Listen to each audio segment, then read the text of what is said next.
People who have worked on those fake ghost hunter TV shows, what goes on behind the scenes? I haven't worked on one, but one was done on a bar near my house that was supposedly haunted. Everything was based on falling flying things, glasses falling off shelves, beverage hoses flying off their places they're held.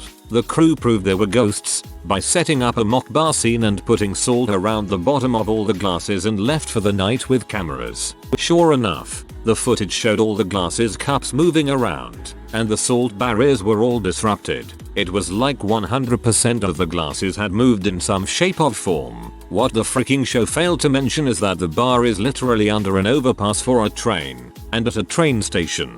The moving items are just because trains are coming by, and the building is about 50 feet from the train tracks. I dated a guy who worked on Paranormal State and he told me that 99% of the spooky sounds and whatnot are added in post.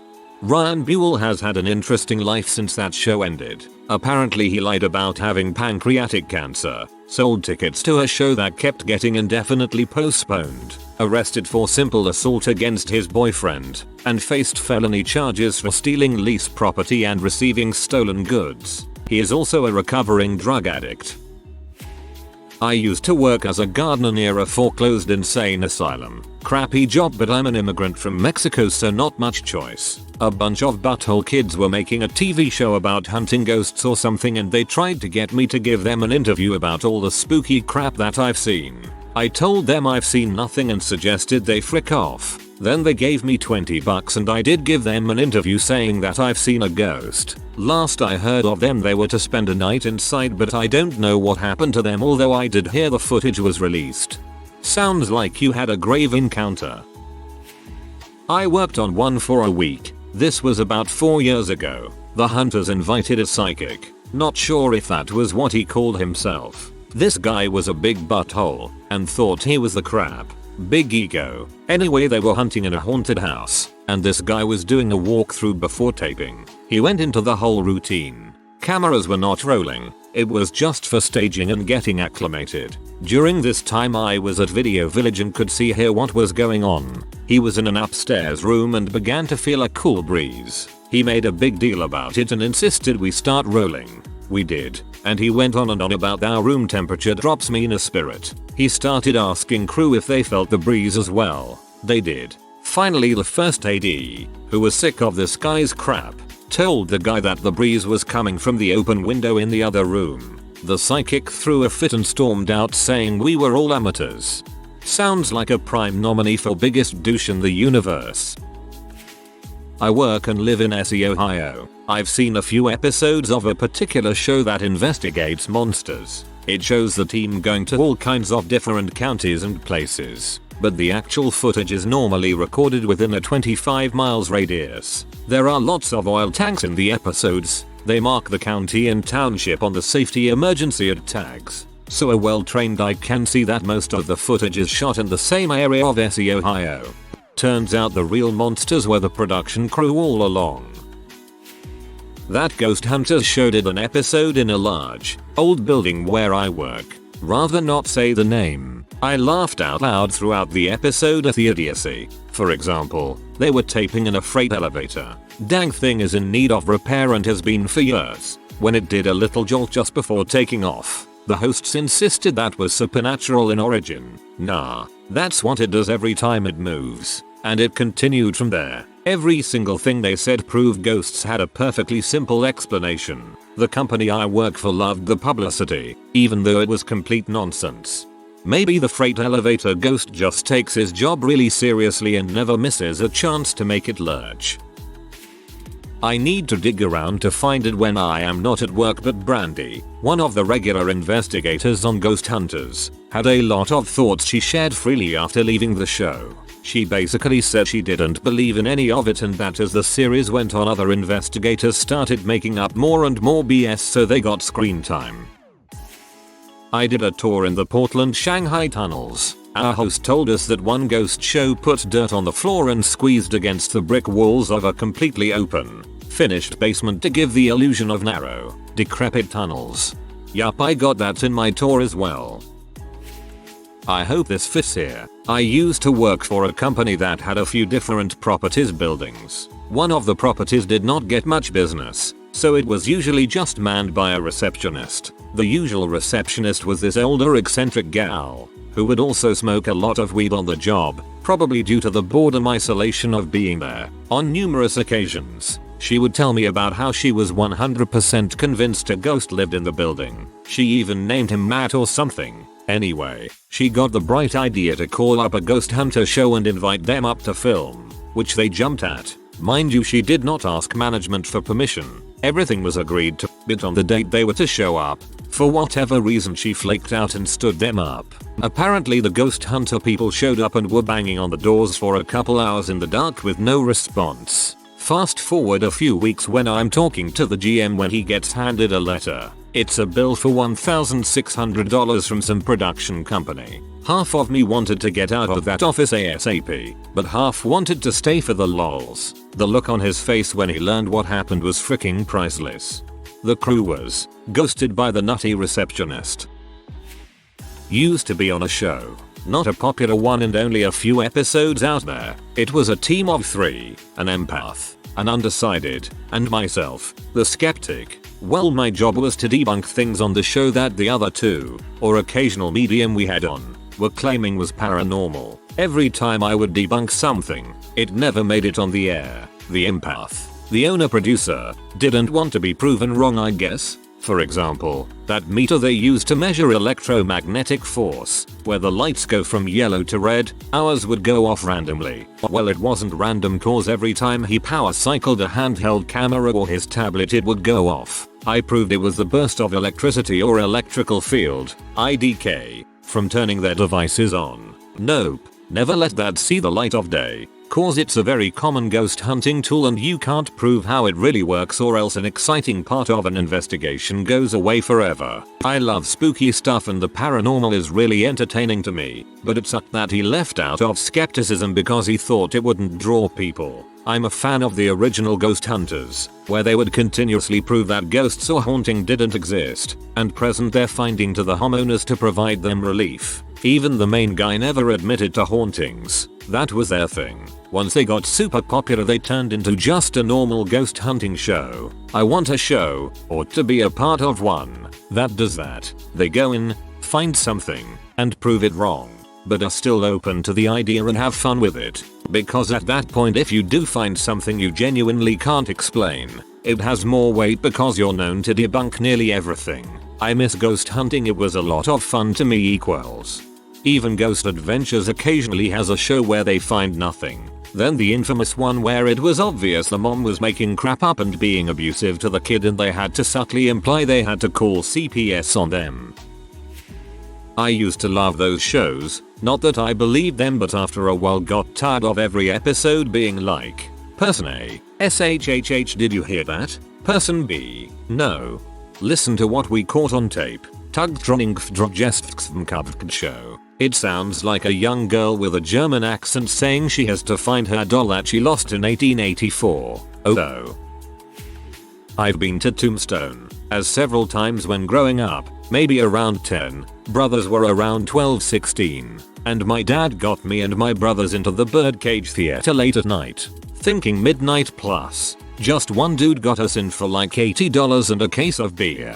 Anyways, some of the exact crap that happened in a Ghost Hunters show that happened when I was there. Like crap falling over all out bangs. Ghost Hunters were all convinced it was a haunting. And I did too when I was a kid. The guy that got us in just started bitching about old wood and how the place is falling apart, lol. You have to pretend that what you're doing is worthwhile in order to keep the energy up on the cast crew. I've been a few where it was acknowledged that it was all BS and lem tell you it makes for a truly miserable filming experience. Follow-up question. Why do the hunters always talk like they're going to beat a ghost's butt? Show yourself like. Maybe it's not a malevolent spirit. Maybe it's Dave from the deli who got trapped in this dimension. Almost all the ghosts are trapped by producers at other locations and released in places the location scout thinks are spooky. After they are recorded, the ghosts are trapped and returned to storage until the next taping. It's really a shame about the exploitation and poor conditions reality shows allow their ghosts to, well, not live in, but. Not on a show, but I was watching one of these shows while my friend who was a wildlife biology major was studying for exams. The guys on the show were making a big deal out of a ghost talking to them and all of a sudden she perked up. That's her insert technical Latin name here frog. We looked it up online too and sure enough, identical sound. To me it sounded believable enough. It was a sort of freaky groan that could have been a ghost attempting a word. But it was pretty hilarious, it was just a frog.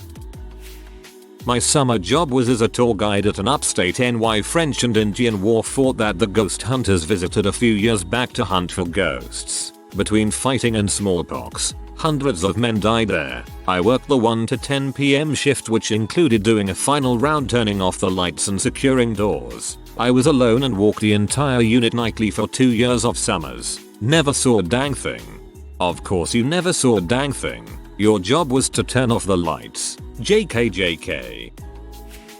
One of those shows filmed at an old house where I worked. I never saw the episode, but my boss reported their findings to us and we all laughed. Things like hearing noises in a room designed to amplify noises across the room, a whispering ceiling. I believe there's one at Monticello, and detecting motion where there's almost certainly a vermin infestation. Not only were most of the things easily explained, many of them were by design from the original prankster owner. There are spots in the US Capitol that do the same thing. It's disconcerting for a second, then amazing.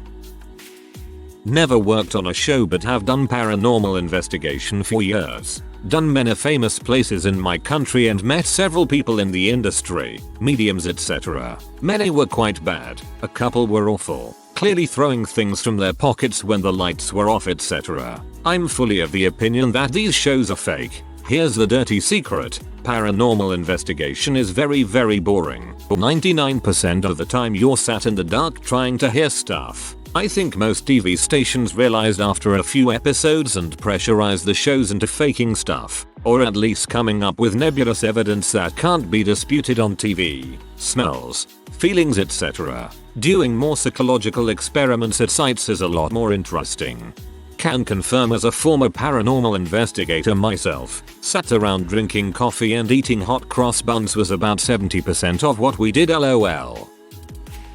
I dated a nice girl once who had an ex-boyfriend whose ex-con stepfather was a guest on a ghost hunter show. It was an episode about a haunted cursed car in South EMA. At the end of the episode they made it seem like they destroyed the car in a trash compactor, but in reality the car was never destroyed and remains in the guy's yard to this day. So, for this reason, I imagine there is a lot of fake situations created on these shows. If I recall, they paid him $10,000 for his story and time. The guy turned out to have various personality disorders and believed his car talked to him and prevented him from ever finding work. But honestly I think he just made it up as an excuse not to work, doubled down, and somehow he ended up on this show. That's a weird coincidence, because I dated a nice girl once who had an ex-boyfriend whose ex-con stepfather saw Ferris pass out at 31 Flavors last night. I guess it's pretty serious. My wife worked as personal assistant to the lead and event coordinator for the last year of one of the well-known shows. She has hours of hilarious stories, from the very touching to the completely upsetting. She extremely skeptical, but she had 1 or 2 experiences in that time that pushed her into the agnostic direction. What's behind the scenes? Massive egos. These people are told they are special because they have a gift and then get put on TV, which is tantamount to Olympia for this day and age, even if you are relegated to the extended cable package. Egocentrism, more than anything, killed the show. Drugs. There's nothing wrong enjoying yourself, but not when your habit means you don't pay your employees. Unprofessionalism. Continuing from above. Never being on time. Bailing on commitments. Behavior bordering on. No was outright fraud. Surprisingly earnest about the paranormal, my wife never got a sense any of them were trying to dupe people. The hunters were high-strung folks with interesting backgrounds who would jump at anything and assume it's paranormal. She said they were like that on and off camera. Throwaway because I'm still in the field if not with this particular show and I don't want trouble. I worked for a show in the Discovery family of networks. It wasn't a ghost or supernatural show, but the host had previously had one such show. He didn't believe a freaking word of it then, and didn't when I worked for him, despite part of the gist of the show being that he believed in this stuff and was going to prove it. Not much value to add here, but don't think these people believe what they're selling you. Most of them are also massive buttholes, and borderline creeps. 2. There's a reason I left. I hear I've been replaced with a much younger woman. Don't know if that means what I'm inferring, but it wouldn't surprise me. The host I worked for likes groupies. Little late to the party, but I work in reality TV and I've worked on a couple. First one was a show where a psychic and a former detective team up and investigate people saying their houses are haunted. The crew had a running joke that the houses smelled haunted because 80% of the houses we shot in were literally disgusting. I'm not completely certain, but a lot of the families we shot, I'm sure there were other things happening in their lives other than their houses being haunted. Second show was a group of ghost hunters that would go to all these places that were supposedly the most haunted places in America, which is real funny because the night before they would go in to investigate, me and an AC assistant camera would be in the building at night by ourselves faking spooky crap and shooting all the stuff for the intro to the show that was supposed to be recreations of haunted incidents. It was basically us using lighting tricks, fishing wire, etc. to recreate some spooky stuff. Never saw a single thing the whole time we were in there, but then the ghost hunters would come in the next night and jump at every little thing and talk constantly about how scary it was and all the bad energy in the place. LOL. Ghost hunters filmed at a historic site I used to work at. A lot of people died there and creepy things happened all the time. A lot of material to pick from and they used none of it and made up their own crap. Only one of the ghost stories was consistent. Not my story, but an ex-boyfriend's. They were filming an episode of a ghost hunting show many years ago and needed a Native American medicine man for a scene to bless a house. So they dressed him up in native garb and gave him an eagle feather to wave around and some sage. He's Taiwanese. I lived and worked in a mansion 2 ghost hunter YouTubers had paid to shoot a video inside. We all still had to work, so when they put the video out and were like, "Oh, do you hear that? Footsteps." We were all like, yeah, because we were all walking about. What? I only worked on one, and we took a true story, changed it to make it scarier, then hired actors to pretend to be the real people because the real people didn't actually want to be interviewed. Then we hired other actors to be the recreation actors. There wasn't a dang thing on that show that wasn't faked, manipulated, or altered. There used to be, may still be, a show called Sightings. In early seasons, they used a legit scientific company for consulting and testing, and usually let the viewer make up their mind. In later seasons, they replaced the scientific method with a lot of psychics, and did things like, is this a blurry photo of an alien baby instead of what is this an image of? There's a big difference there. It's like the UFO experts that identify every light in the sky as a spaceship, even when it's clearly labeled Delta Airlines on the side. Off topic. But if you are entertained by ghost shows but aren't a believer, the most entertaining one is BuzzFeed's Unsolved Paranormal. It's available on YouTube and Hulu. It's got 2 great hosts, who have since left BuzzFeed to start their own YouTube channel, one of which is a scaredy cat believer and the other who couldn't believe in the paranormal less. It's the most honest paranormal show because in its entire run, literally nothing ever happens, but that doesn't stop the believer from freaking out to the point of nearly having a heart attack. Good stuff. Not quite a TV show, though it was featured in one once, but I used to work in a upmarket cocktail bar set up in an old Victorian house. A lot of the original design and architecture had been maintained, so needless to say, it could get creepy. Creaking floorboards, sudden temperature drops, unusual acoustics from other rooms, but all the weird quirks of the building were thoroughly explainable. The owner also liked to have a few wines, and tell guest stories about how it used to be a butcher shop, until one day, the butcher, his wife and child went missing, and were never found. So, with the combination of a perfectly creepy building, with a local legend which really took off, we got our fair share of paranormal investigators wanting to check out the place after we closed the bar. Usually they would book a table and sit there tweaking their instruments and detective contraptions. And when the owner noticed, He would loudly call me over and ask, why did you rearrange the portraits in the old bedroom, or can you please tell the little girl upstairs to stay with her parents? That whole area is meant to be closed anyway. One night after these shenanigans, a table of 3 paranormal investigators reveal themselves to us and declare that they were guided by their psychic, who is at the table, that their services were required to free a soul bound to this plane by a broken promise. They start poking around. Their make focus is pointing a special looking old Timmy camera in directions indicated by their psychic. I leave them be until I heard shouts from upstairs and scrambling. Now, I'll admit, I did a particularly bad job at cleaning up the night before, so I assumed someone had tripped or something. I run upstairs and find them in front of the big glass French doors, huddled around their camera. As it slowly inched out its instant film, the SHH'd me immediately. They took it out, and soon, a photo of the glass doors appeared, and trapped behind them, the ghostly image of a bride, staring back through the glass, and still in her wedding dress, from the day the promise was broken. Or so the psychic informed me. Actually, it was just the streaks of window cleaner I didn't properly wipe off the evening before. I've made this comment in the past. My wife and I used to watch those shows. Now, I'm native Canadian, Cree, and she's white. She used to bust my balls whenever they showed her. Built on an Indian burial ground episode. Wife to me. Haha, white man won't even let you guys into heaven.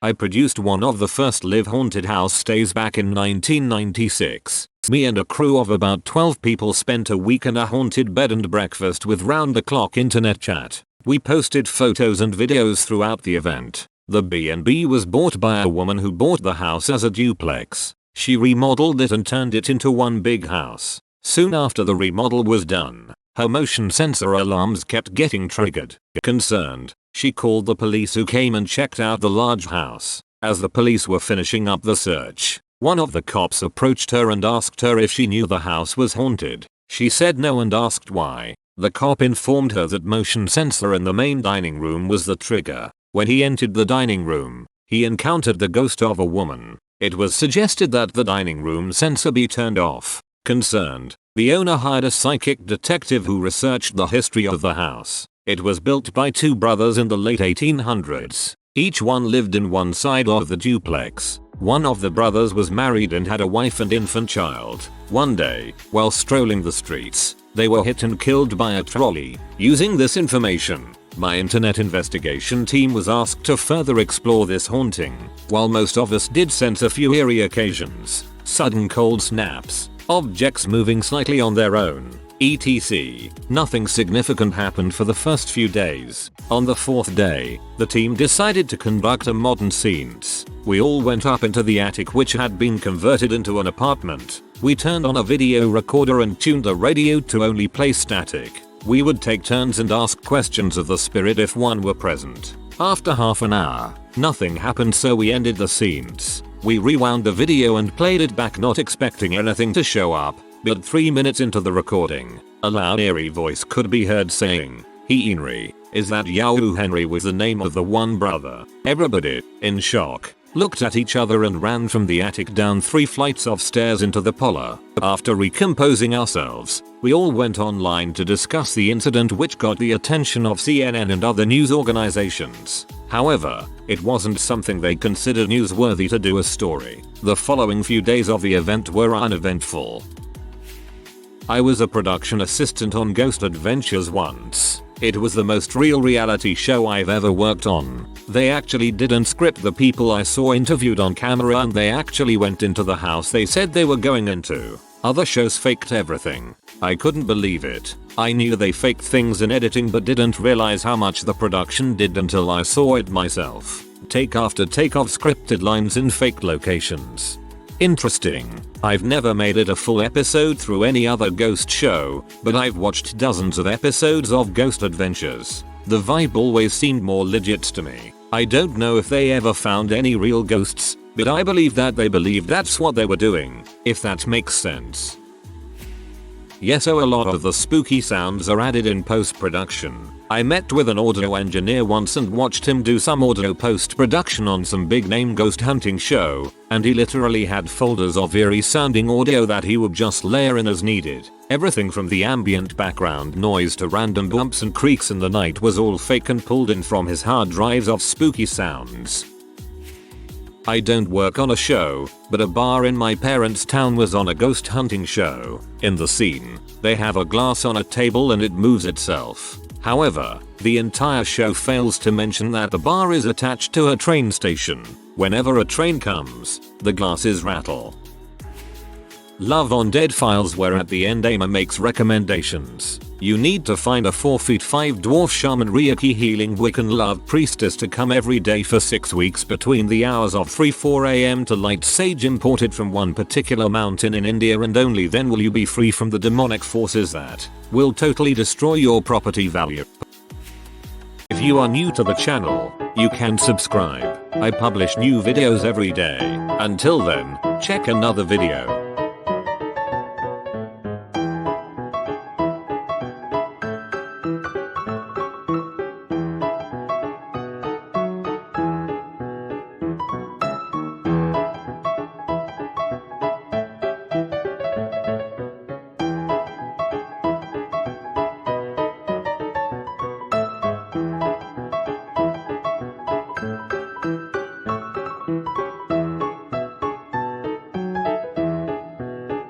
Bye for now.